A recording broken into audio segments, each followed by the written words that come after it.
Ang buhay ng mapayapang araw ay naging napakainit. Ang sining ng espada, tandaan, ang key Oscar's word art, ay hindi malinaw, maaaring isang partikular na teknik ni Izaha mula sa nakaraan.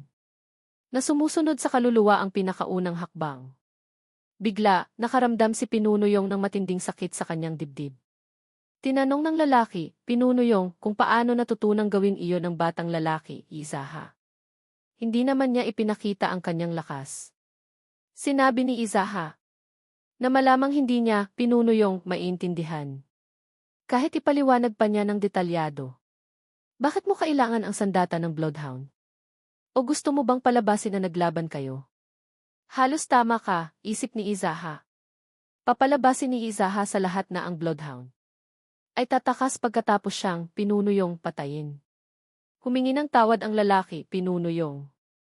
Ibibigay niya, Pinunuyong, ang kahit anong naisin ng kanyang kaluluwa, Izaha. Kaawaan lang sana siya. Matutulungan ng lalaking ito, Izaha, ang kanyang, Pinunuyong, pamilya.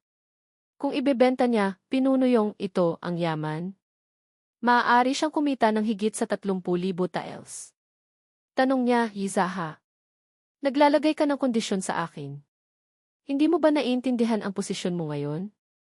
Kung kaawaan kita, mapapasa iyo ang lahat ng mayroon ako. Hindi iyan mga mumurahing bagay lamang, simula pa lang iyan. At kung papatayin kita, wala kang makukuha. Dahil hindi mahahanap ang mga iyon ng kusa. Narinig ni Izaha ang sinabi ni Pinunuyong kanina. Tungkol sa Jianghu na mayroon lamang malalakas at mahihina. Walang pangatlo. Ang malalakas ay nabubuhay at ang mahihina ay namamatay. At siya, Pinunuyong, ay marahil hindi kabilang sa malalakas.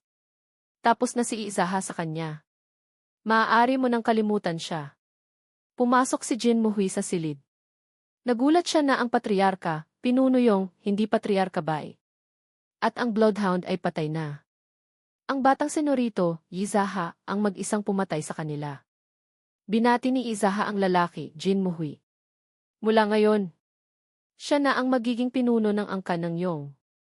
Kinabukasan, nakatakdang makipagkita ang batang senorito kay Guantae. Sinabi ng katulong na pagkaalis ng lalaki, Guantae. Naghintay lang siya, Izaha, nang ganoon buong gabi nang walang tulog. Mukhang nag-aalala si Guantae para sa kanya. Sinabi ni Izaha na gutom siya. At nag-alok na kumain. Inutusan ni Guantae ang babae na dalhan sila ng pinakamamahaling putahe ng kanilang establishmento. May mga chismis na pinatay ng Bloodhound. Ang pinuno ng sindikato ng Yong, Pinunuyong. At tumakas kasama ang yaman nito. Hindi iyan totoo, hindi ba? Tanong ni Guantae. Tinanong ni Izaha, may nangyari bang ganito? Iniisip ng alalay, Guantae, na ang batang senorito ang gumawa nito. Ngunit hindi ba siya, Izaha, mismo ang nagsabi na gawa iyon ng Bloodhound? Sa isang banda, totoo iyon. Ang batang senorito, Izaha, ay hindi kayang talunin mag-isa ang pinuno ng Yong. At ang Bloodhound. Siguro nagkataon lang na nandoon siya, Izaha. At may nangyaring ganito bago siya dumating. Tinanong ng lalaki, Izaha, may katuturan ba yan sa iyo? Sinabi ni Guantae na lohikal iyon. Ngunit hindi maaaring ganoon lang ang pagkakataon. Sinabi sa kanya ng batang senorito kanina. Napapatayin niya sila. Kung gayon, lumalabas. Naninakaw niya, Izaha, ang yaman. Na di umano'y tinakasan ng Bloodhound. Sinabi ni Izaha na hindi niya ito ninakaw. Ito ay kabayaran. Nag-utos si Pinunuyong na patayin ang kanyang mga magulang. Si Guantae mismo, siya, Izaha, at lahat ng miyembro ng kanilang pamilya. Sinubukan niyang wasakin sila. At kunin ang lahat ng pag-aari ng kanilang pamilya. At magkano ang kinuha ng batang senorito?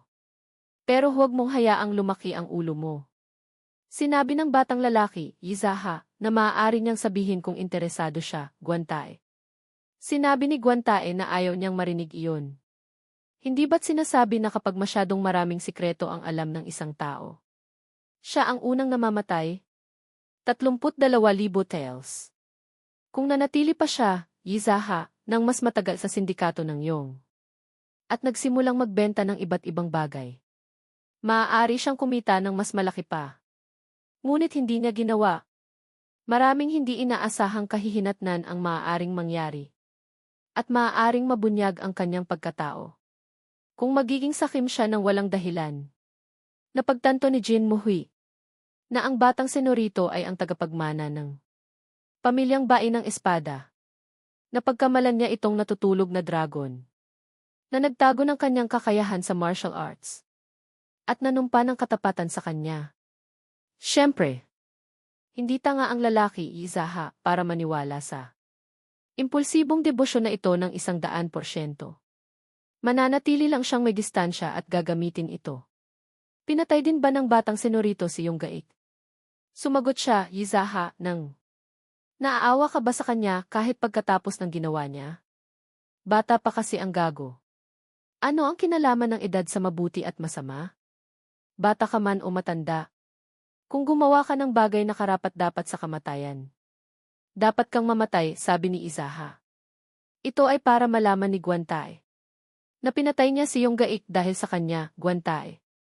Noong araw na iyon, tinangka ni Yonggaik na patayin ang batang senorito dahil kay Guantae. Plano niyang, Izaha, sanayin siya, Guantae, sa martial arts mula ngayon. Hindi martial arts na ginagaya lang niya, kundi tunay na martial arts. Sinabi ng alalay na kahit gusto niya. Hindi ba huli na para matuto ng martial arts? Magiging 25 na siya ngayong taon. Sumagot ang lalaki, Izaha.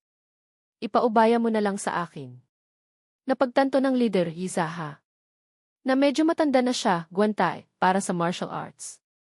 Ngunit kung siya, Izaha, ang magiging guro niya, ang kakulangan niya sa edad ay maaaring mapunan.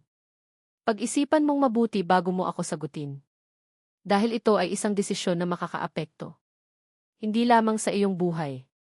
At kaya, gusto mo bang matuto ng martial arts mula sa akin? Malinaw na sinabi ni Guantae na sumasang-ayon siya. Dahil nagbago ang amo dahil sa insidenteng ito. Naramdaman niyang gusto rin niyang magbago.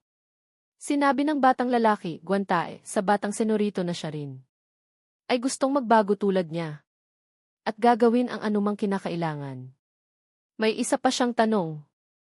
Bakit napakabait ni Guantae sa kanya, Izaha? Dati siyang, Izaha, isang piraso ng tae.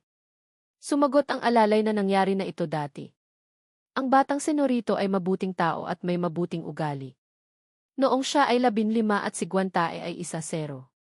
Nagkasakit siya, Guantae, ng malubha. Napakataas ng lagnat niya na nawalan siya ng malay. Ngunit nang imulat niya ang kanyang mga mata, halos walang malay. Si Izaha ay naglalagay ng malamig na tuwalya sa kanyang noo. Hindi pa rin niya malimutan ang nag-aalalang tingin na ibinigay sa kanya ng batang senorito. Noon, ni bago. O pagkatapos noon ay hindi na siya tiningnan ng ganoon kaseryoso. Napakakatanga na isipin na si Guantae ay nakatuon pa rin sa mga ganoong bagay, isip ni Izaha. Para sa ilang tao, ang mga bagay na ito ay maaaring maging isang hindi malilimutang karanasan.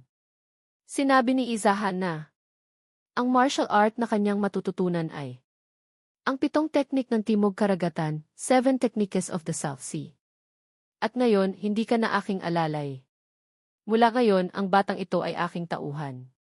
Narinig ni Guantae na ganito yumuko ang mga tao mula sa Jianghu na nag-aaral ng martial arts. Sinabi ni Izaha, tama iyan. Magaling ka dyan. Gayunpaman, hindi siya, Izaha, kukunin bilang isang apprentice. Ang ginagawa niya ay parang pagtuturo lang sa kanyang mga tauhan ng ilang galaw. Sa tingin ko maaari pa rin niyang tanggapin ang aking pasasalamat na pagyuko. Nagulat si Patriarka Bai nang marinig na tinangka silang patayin ni Pinuno Yong sa pamamagitan ng pagpapakilos sa mga palaboy. Sinabi ni Izaha na mas masama pa pala ito kaysa sa inaakala nila. Kung hindi dahil sa Bloodhound, mapapahamak sila ng malaki. Naniniwala ang ina ni Izaha na tinulungan sila ng langit. Ito ay isang malaking biyaya para sa kanilang pamilya. Sinabi ng lalaki, Patriarka Bai, na gayunpaman. Dapat nilang bayaran ang utang sa sindikato ng Yong. Inakala ng batang senorito na sasabihin niyang iisipin niyang may utang sila sa sindikato ng Yong. Hindi kayong gaik ang orihinal na dahilan ng utang. Umaasa si Izaha na hindi masyadong nagalit si ama. Sinabi ng lalaki, patriarka bae, na ayos lang. Bumaba ka na at magpahinga muna. Unang sinabi ng lider, Izaha, ang salitang pi ama. Dahil pinalaki siya ng kanyang ina ng mag-isa mula pagkabata. Wala siyang ama sa kanyang nakaraang buhay. Kahit na ito ang unang beses na sinabi niya ito. Hindi niya naramdaman na ito ay masama. Tinanong ni Commander Seo Pyong. Ano itong sako? Sumagot ang lalaki, Izaha. Na ito ang 3,000 taels na naipon niya sa ngayon. Ngunit paano mo nagawang makatipon ng ganyang halaga? Sinabi ni Izaha. Na inipon niya ito sakaling kailanganin niya pagkatapos ng kasal. Gayunpaman, bahagi ito ng 32,000 taels. Na natanggap niya mula kay Pinuno Yong. Binibigay lang niya ang ganitong halaga. Sakaling maghinala siya, Seo Pyong. Tinanong ng lalaki, Seo Pyong, bakit mo ibinibigay sa akin ang perang iyan? Kung gayon, gamitin mo ang pera at ayusin muli ang pangkat ng espada. Pataasin mo rin ang kanilang buwan ng sahod. At kumuha ng mga bagong manggagawa na hindi natin nagawang kunin noon. Tinanong ni Seo Pyong, sa tingin mo ba nananatili kami dito? Dahil sa pera? Alam ng batang senorito na hindi ito totoo. Ngunit hindi natin maaaring hayaang magdusa ang mga miyembro ng kanilang pamilya. Dahil sa pera. Sinabi ng commander na naiintindihan niya. Kung gayon, ibigay mo ang pera sa pinuno ng pamilya, patriarka bae. Hindi sa akin. Iniisip ni Izaha na hindi tatanggapin ng lalaki, patriarka bae, ang pera. Ang kanyang ama ay nagbibigay sa kanya. Sa pagkakaalam niya, Izaha, si Seo Pyong ay isang tapat na tao. Kahit nabigyan siya ng pera ng kanyang ama. Para ayusin muli ang pangkat dahil naniniwala siyang, ang ama, na kaya niyang pamahalaan ang pangkat ng espada. Laging tumatanggi si Seo Pyong sa pera. Na sinasabing gusto niyang bayaran muna ang kanyang utang na loob. Siya at ang pangkat ng espada ang gulugod ng kanilang pamilya. Kung babagsak ang commander at ang pangkat ng espada, babagsak din ang kanilang pamilya kasama niya. Ano ba ang pinagsasabi mo? Ang gulugod ng pamilya ay ang patriarka. Hindi ang pangkat ng espada. Sinabi ni Izaha na tama siya. Ngunit hindi ba ang pangkat ng espada ang nagbibigay sa patriarka ng pagkakataong maging gulugod ng pamilya? Pakiusap, tanggapin mo ang pera. Para din ito sa kapakanan ng patriarka. Sinabi ni Seo Pyong, sige. Ipinapangako ko na. Gagastusin ko lamang ang perang iyon para sa pangkat ng espada. Yumuko si Izaha at nagpasalamat sa pinuno ng pangkat. Hindi tulad ni Guantae, hindi na kailangang makipagnegosasyon ng marami dito. Magpapakita siya mismo ng mga resulta. Ilang araw ang lumipas. Gumanda ang kapaligiran sa pangkat ng espada. Ngunit hindi lamang doon, kundi ang buong pamilya ay naging mas masigla. Marahil dahil siya, Izaha, na dating tamad, ay nagbago. Nang kumalat ang kwento, na binayaran ng lalaki, Izaha, ang mga naantalang sahod.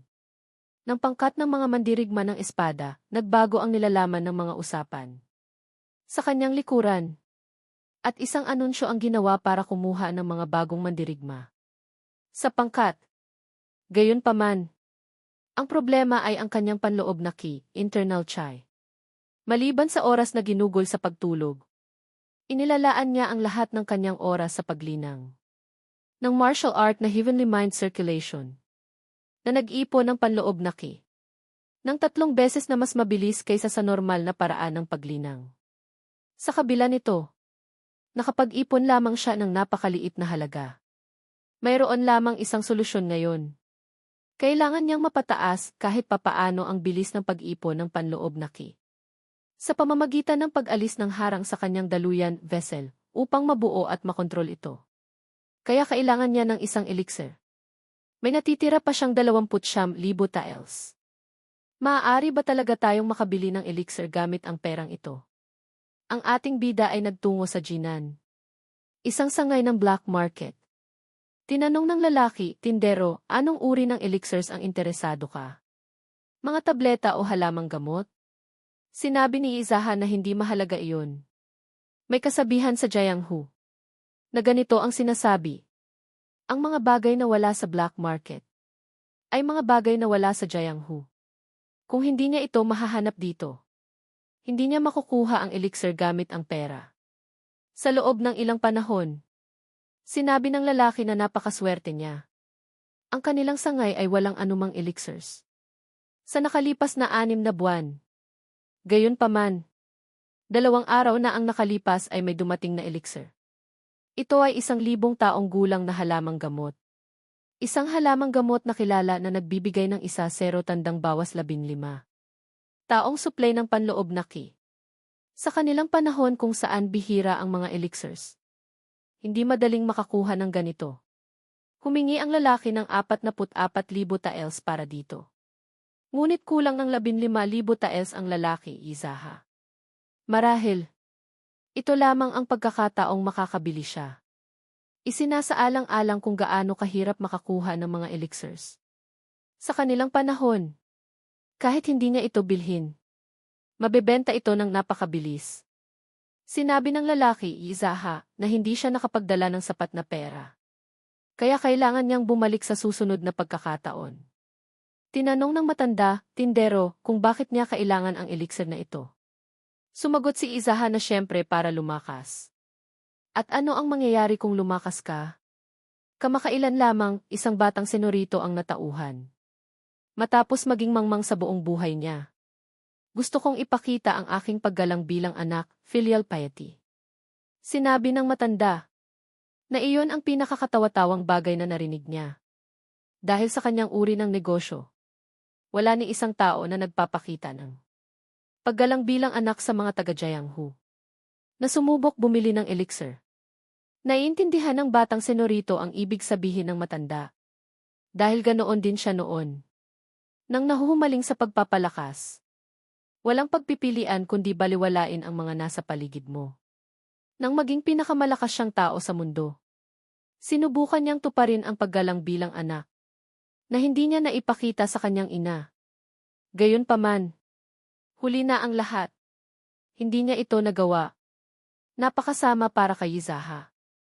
Mukhang pinalampas niya ang pagkakataong maging isang karapat-dapat na anak. Biglang sinabi ng matanda na maghihintay siya ng 1-0 araw. Kung makakalikom siya, Izaha, ng sapat na pera sa panahong iyon, ibebenta niya ito sa kanya. Siya, ang matanda, ay isang taong naniniwala na bawat elixir ay may karapat-dapat na may-ari. Patunayan mong tama ang matanda.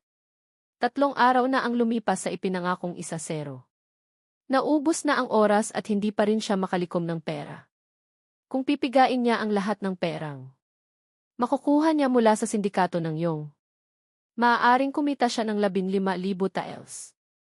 Gayunpaman kung mangyari iyon, ang kanyang relasyon kay Jin Muhui ay babagsak. Iisipin niya, Jin Muhui, na siya, Izaha, ay isang linta na sumisipsip ng pera. At magkakaroon siya ng ibang mga iniisip. Ngunit may mga plano pa rin siya para sa sindikato ng Yong. Kaya hindi pa huli ang lahat. Sinabi ni Guantay na may bumabagabag sa batang senorito. Kamakailan? Tama ba ako? Ang lalaking ito, Guantay, ay halos kasing talino ng kanyang dating alalay. Na si Galsarien, tandaan, hindi tiyak kung si Galsarien ay mula sa Return of the Crazy Demon. Maaari kayang gusto mong makita muli ang anak ni Pinuno yung gaik. Mukhang naiintindihan ni Guantay kung ano ang nararamdaman ng lalaki, Izaha. Isang sangay ng alyansa ng Murim sa Shifu, tandaan, maaring ibang lugar ito. Gumastos si Izaha ng 1,000 taels para sa maskarang ito. At nagbalak kayo upang hindi siya makilala. Ang dahilan kung bakit nangutang ang angka ng bay ng 20,000 taels mula sa sindikato ng Yong ay hindi dahil gusto niyang hulihin ang kriminal, Guakduso, na may pabuya, kundi dahil nauwi siyang bihag nito. Sinabi ni Guantay na nawalan sila ng maraming pera. Dahil sa gagong iyon, Guakduso, noong panahong iyon. Ang lalaking iyon, ang dating Izaha, ay napakalaking tanga. Napakaraming dapat harapin. Kung hindi dahil sa pamamagitan ng dakilang mandirigmagong, Gong Jinha, ang pinuno ng sangay ng Shifu ng alyansa ng Murim. Nakaraniwan nilang nakakasalamuha. Mawawalan sana siya ng buhay. Makikisalamuha ba ang isang tao na pinuno ng isang sangay ng alyansa ng Murim sa isang napakatangang bata? Alam ni Guantae na nagbigay ang patriarka ng 15,000 taels kay Guakduso at 5,000 taels kay dakilang mandirigmagong. Bilang tanda ng pasasalamat, tumatanggap ba ng suhol ang pinuno ng sangay ng alyansa ng Murim? Ano man ang nangyari, ito ang huling dagok sa pananalapi ng kanilang pamilya. Ngunit nahuli ba si Guakduso? Wala pang naririnig si Guantae tungkol sa pagkakahuli nito. Tinanong ng lalaki, "Gwardiya, sino ang hinahanap mo?" Sumagot ang lalaki, "Izaha. Naparito ako para hanapin ang tagapamahala ng sangay." Tinanong ng gwardiya kung saan siya galing. Sumagot si Izaha na galing siya sa sektang makalangit na talim, Heavenly Blade Sect. Sumagot ang lalaki, "Gwardiya, nabibigyan niya ito ng 1 minuto." Sa kasalukuyan, ang sektang makalangit na talim ay bahagi ng 5 puwersa ng gitnang kapatagan, 5 forces of the Central Plains, na binubuo ng 5 pinakamakapangyarihang puwersa ng Jianghu. Kung hindi dahil sa kanya, ang pinuno ng sekta, ang 5 paksyon, ay maaaring naglaban para sa pangingibabaw sa gitnang kapatagan. Bilang resulta, alam ng leader, Izaha, ang mga panloob na pangyayari ng 5 puwersa ng gitnang kapatagan, tulad ng likod ng kanyang 5 daliri. Sa kanila, ang paksyon na pinakaangkop para sa kanyang balakayo ay ang sektang makalangit na talim. Ang dahilan ay simple, si Mabonggi. Ang pinuno ng sekta ay may komplikadong problema sa mga babae. Kaya mayroon siyang higit sa 1-0 babae at 1-0 supling. May tsismis na kahit ang pinuno mismo ng sektang makalangit na talim ay nahihirapang kilalanin sila. Ang mga gwardiya ay talagang magulo. Sinabi niya, Izaha, na galing siya sa sektang makalangit na talim. Habang nakasuot ng mamahaling damit, pinapasok siya ng gwardiya nang hindi man lang tinitingnan ang kanyang pagkakakilanlan. Kung ang lalaki, Izaha, ay isang asasin na pumarito para patayin ang pinuno ng sangay, patay na sana ito ngayon. Bati ng lalaki, Gongjinha. Sinabi mo bang galing ka sa sektang makalangit na talim? Paano ka maaaring tawagin ng matanda?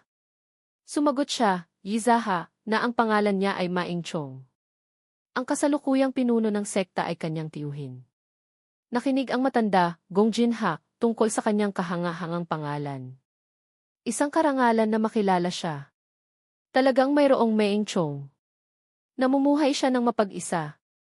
Kaya kakaunti lang ang alam ng mundo sa labas tungkol sa kanya. Naparito ako sa inyo dahil may mahalaga akong sasabihin sa inyo. Ang aming pamilya ay may tinutugis na isang tao.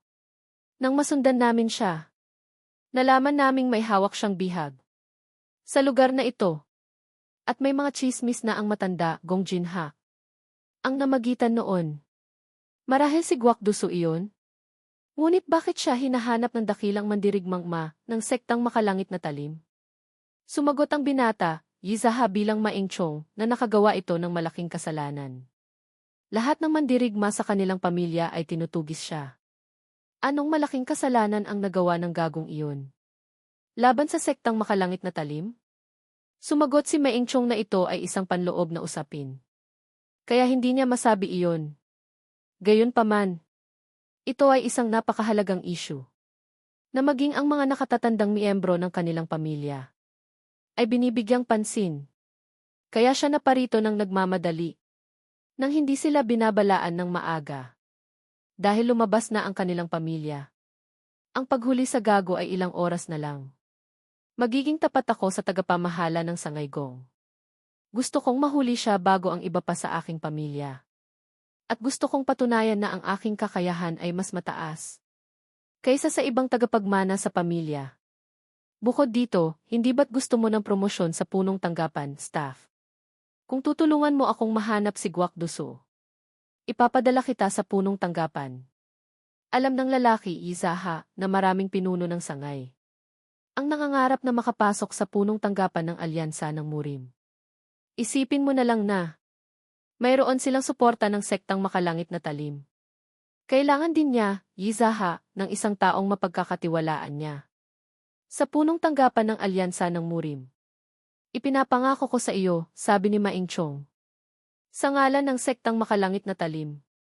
Gayunpaman, dapat mong malaman sa lalong madaling panahon. Dahil wala na akong gaanong oras na natitira. Para samantalahin ang pagkakataong ito. Ipinakita sa kanya ng matanda, Gong Jinhak, ang larawan. Ipagbibili ng gagong iyon ang sarili niyang anak para sa sugal. Mahahanap siya sa pamamagitan ng paghahanap sa mga sugalan sa Jinan. Sinabi ni Maing Chong kung mahuli siya. Tutulungan kitang maging pangalawang pinuno, vice leader. Sa punong tanggapan ng alyansa ng Murim. Sinabi ni matandang Gong. Na paglilingkuran niya ito ng buong puso. Gayunpaman, dapat itago ang usapin bilang lihim. Dahil hindi ko maaaring. Hayaan na mahuli siya ng ibang miyembro ng iyong pamilya. At may pabuya sa kanya. Hindi ba? Sinabi ng matanda na 5,000 taels ito. Sinabi ni Maing Chong, 20,000 taels ay mahusay. Humingi ng paumanhin ang lalaki, Gong Jinhak, 5,000 taels. Hindi 20,000 taels. Sinabi ng matanda, Yizaha bilang Maing Chong, na nagkakamali siya. Talagang 20,000 taels. Kunin mo ang pera sa loob ng 3 araw at pumunta sa Jinan. Plano ni Maing Chong na bumalik sa kanyang pamilya. Pagkatapos niyang isuko ang ulo ng gagong iyon. Magkita sila sa loob ng 3 araw.